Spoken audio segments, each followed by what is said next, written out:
Përshëndetje dhe mirë se erdhët. Kur dëgjoni fjalën marketing, çfarë ju vjen në mendje? Reklama të zhumshme? Shitës që s'lën rehat? Shumica mendojnë kështu. Por, po sikur t'ju them se kjo është vetëm maja e icebergut. E vërteta është shumë më strategjike. Sot do të zbulojmë se çfarë është marketingu në të vërtetë dhe pse, ndoshta, është funksioni më kyç i çdo biznesi. Le t'ja nesim. Mirë, le të nisim me një rast konkret, një sfidë nga jeta reale. Mbani mend të McLean Deluxe apo McSalad Shakers? Me gjas si jo. Dhe pikërisht këtu qëndron problemi. Këto ishin përpjekjet e McDonald's për të ofruar ushqim të shëndetshëm dhe dështuan totalisht. Askush nuk i blinte. Tani, imagjinoni pak. Jeni ju në krye të detyrës për ta zgjidhur këtë. Si e bin njerëzit të blejnë një produkt të shëndetshëm nga McDonald's? Kjo është pyetja ku marketingu i vërtet, ai strategjiku, tregon se çfarë vlen. Dhe ja ku arrim tek thelbi i keq kuptimit më të madh. Shumica e kompanive punojnë kështu. Inxhinierët krijojnë një produkt dhe pastaj ja pasojnë departamentit marketingut me një urdhër të thjeshtë. Shiteni këtë. Por, e vërteta është krejt e kundërta. Marketingu i mirë nuk vjen në fund të procesit. Ai është në fillim. Puna e tij nuk është thjesht të komunikojë vlerën, por ta krijojë atë. Ai përgjigjet pyetjeve thelbësore. Çfarë duhet prodhojmë? Për kë? Dhe pse do t'interesonte kujt? Dhe ky nuk është ndonjë koncept i ri modern. Vet guruja i menaxhimit, Peter Drucker, e ka thënë prerë, një biznes ka vetëm dy funksione, marketingun dhe inovacionin. Kaq, gjithçka tjetër është kosto. Mendojini pak këtë. Marketingu nuk është një zë në listën e shpenzimeve. Është një nga dy motorët që e shtyn kompaninë përpara. Madje mund të themi se marketingu e ushqen inovacionin, sepse pa të, inovacioni është thjesht një shpikje pa blerës. Mirë pra. Nëse puna e marketingut është të krijojë vlerë, nga ja nisim? Cili është hapi i parë? Gjithçka, absolutisht gjithçka, nis me një fjalë të vetme, vlera. Por jo vlera siç e mendon kompania, por vlera siç e sheh klienti. Ja ku është gjithë filozofia. Vlera nuk vendoset në një sallë mbledhjesh, ajo ekziston vetëm dhe vetëm në mendjen e klientit. Mund të kesh ndërtuar makinën më të shpejtë në botë, një kryevepër inxhinierike, por nëse klienti ka nevojë thjesht për një makinë të sigurt për të çuar fëmijët në shkollë, atëherë për atë klient produkti yt ka zero vlerë, kaq e thjesht. Por vlera është një fjalë e madhe. Le ta zbërthejmë pak. Kemi 4 lloje kryesore. E para, vlera funksionale. Çfarë pune bën produkti? Një çekiç ngul gozhde. E qartë. E dyta, vlera monetare. A ja vlen çmimi? Sa kushton krahasuar me përfitimin? Pastaj vlera sociale. Si të bën të dukesh në sytë të tjerëve? A të bën pjesë të një grupi të caktuar? Dhe sfundi, ndoshta më e fuqishmja nga të gjitha, vlera psikologjike. Si të bën të ndjesh, i sigurt, i respektuar, i zgjuar, këtu fshihet magjia. Për të kuptuar fuqinë e vlerës psikologjike, ka një shembull fantastik nga seriali Seinfeld. Jerry çon një këmish në pastrim kimik dhe ata ja të krurin. Ai shkon të ankohet dhe çfarë kërkon? Para? Jo. Ai thjesht do që ata të thonë, po, e bëm ne gabim. Ai kërkon të pranimin e fajt, respektin. Vlerë psikologjike. Por ata nuk ja jepnin. Ata po i ofronin vlerë monetare, kur ai po kërkonte diçka krejt tjetër. Ata thjesht nuk po e kuptonin se çfarë vlerësonte klienti i tyre. Dhe mos mendoni se kjo funksionon vetëm në komedi. Ja një shembull nga jeta reale që të lë pa fjalë. Sistemi shëndetësor i Universitetit të Michiganit kishte një politik të vjetër. Kur mos e prano gabimin. Ishin të mbytur nga paditjet. Pastaj bën një ndryshim radikal. Filluan t'i pranonin gabimet dhe të kërkonin falje sinqerisht. Rezultati, paditë për neglizhencë mjekësore ran me 68%. Pse?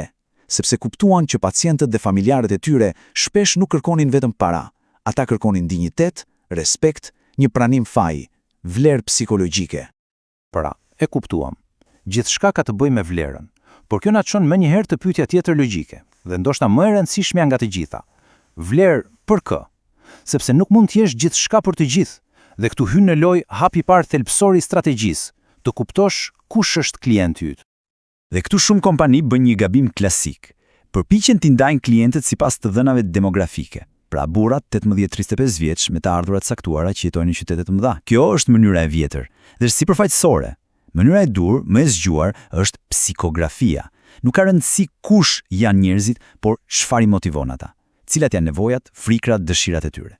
Aty fshihet Chelsea. Mendoni për shembull filmat e John Hughes nga vitet 80, si The Breakfast Club, të gjithë personazhet aty i përkisnin të njëjtës kategori demografike, adoleshent në të njëjtën shkollë. Por, a ishin ata një lloj? Absolutisht jo. Kishe sportistin, princeshën, renegatin, trurin, të çuditshëm, a do të blinin ata të njëjtat gjëra? Sigurisht që jo. Vlerat e tyre ishin krejtësisht të ndryshme. Ja pra, demografia të tregon kush janë, por psikografia të tregon pse bëjnë atë që bëjnë. Një kompani kablore po humbiste klient me shumicë, ata kishin të dhëna demografike perfekte, e dinin saksisht se cila mosh, gjini dhe nivel të ardhurash po largohej. E pra, problemi u zgjidh apo jo? As pak. Sepse të dhënat u tregonin kush po ikte, por nuk u jepnin as iden më të vogël se pse. A ishte çmimi problemi, a ishte teknologjia e vjetruar, apo shërbimi i dobët i klientit? Pa e ditur psen, pa kuptuar vlerat, të gjitha ato të dhëna ishin praktikisht të padobishme. Okej. Pra, i kemi ndar klientët në grupe bazuar në atë që vlerësojnë. Tani çfarë? Hapi tjetër është të zgjedhësh një nga këto grupe dhe të përqendrohesh. Të fokusosh të gjithë mesazhin tënd tek ata, dhe vetëm tek ata. Shembulli më i mirë për këtë është Nintendo Wii. Kur Wii doli në treg, Sony dhe Microsoft po luftonin dhëm për dhëm për të njëjtin klient, gamerin serioz, me grafika sa më realiste dhe lojra komplekse. Dhe çfarë bëri Nintendo? I injoroi ata plotësisht. Ata pan një oqean të tërë njerëzish që askush nuk po i shërbente, familjet, gjyshrit, njerëzit që nuk ishin luajtur kurrë një lojë elektronike në jetën e tyre. Ata synuan pikërisht këtë grup. Rezultati, shitën miliona e miliona konzolla më shumë se konkurrentët, duke krijuar një treg krejt të ri nga hiçi. Dhe kjo na sjell te pozicionimin, të kesh një mesazh të vetëm, të qartë. Mendoni për Volvo. Cila fjalë ju vjen në mendje? Siguria. Prej dekadash, kjo është e gjitha çfarë ata kanë komunikuar. Një fjalë e fuqishme. Tani mendoni për Tivo, një produkt revolucionar për kohën e vet. Por cili ishte mesazhi i tyre? Mund të ndalosh Tivo live, mund të kalosh reklamat, mund të regjistrosh sezone të tëra. Ishte një listë me funksione, jo një ide e vetme. Rezultati? Konfuzion. Njerëzit nuk e kuptuan. Volvo dominoi segmentin e vet për dekada, Tivo humbi avantazhin e të qenit i pari. Thjeshtësia fiton. Mirë, tani le t'i bashkojmë të gjitha pjesët e puzzle-it. Kthehemi aty ku e nisëm, te sfida e sallatave të McDonald's. Si ja dolën më në fund? Le të shohim se si aplikuan këtë strategji hap pas hapi. Pra, çfarë bëri McDonald's këtë herë? Së pari, segmentimi. Ata nuk u përpoqën të shisnin sallatë të gjithëve. Ata vonë re një segment specifik, prindër që ishin tashmë brenda restorant duke bler Happy Meals për fëmijët e tyre. Së dyti, synimi. Ata kuptuan se këta prindër shpesh nuk hanin asgjë, sepse nuk donin një burger.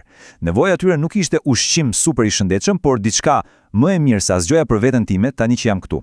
Së treti, pozicionimi. Ata nuk e pozicionuan sallatën si një ushqim dietik, por si një sallatë premium, një llastim për prindin. Dhe ja ku funksionoi, ata zgjidhen një problem real për një grup specifik dhe si rezultat, shitjet e tyre u ritën ndjeshëm. Në fundit e gjithë kjo strategji e ndërlikuar përmbledhet në 3 pyetje të thjeshta por jashtëzakonisht fuqishme. E para, kush janë klientët e mi? E dyta, çfarë vlerësojnë ata vërtet? Dhe e treta, si mund t'ua ofroj unë atë vlerën më mirë se çdo kusht tjetër? Kjo nuk është thjesht marketing, kjo është strategji biznesi në formën e saj më të pastër.